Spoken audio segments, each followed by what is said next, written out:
Petey Silveira, New Pathway to Healing. Welcome to the next episode of the Ask Petey video series.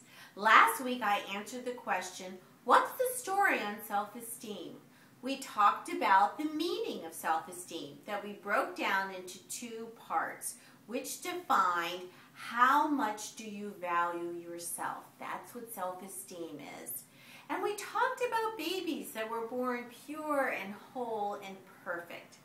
But something went wrong someplace in the process, and some people developed low self-esteem. That's the topic today.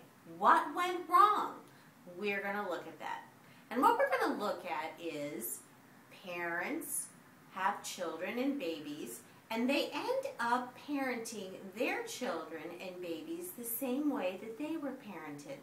So if their parents had problems with low self-esteem, that was their role model that they used, and they passed that right on down.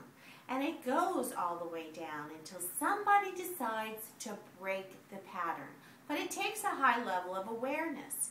And also, babies and children come from parents that are working very hard.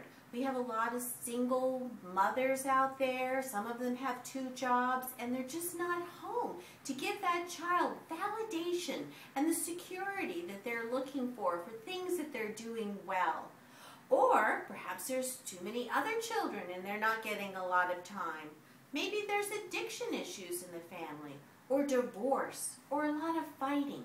Anything that distracts the parent from spending time with the child can affect their self-esteem. In school, kids come from these same homes, and they can target other children in their own unhappiness.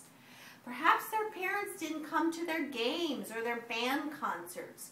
What happens from that is they grow into self-conscious adults, and they end up looking at people to get validation for who and what they are. They can be gorgeous and they don't even know it. So how do you overcome low self-esteem? Join me next week and I'm going to give you the tips on it. Petey Silveira, New Pathway to Healing.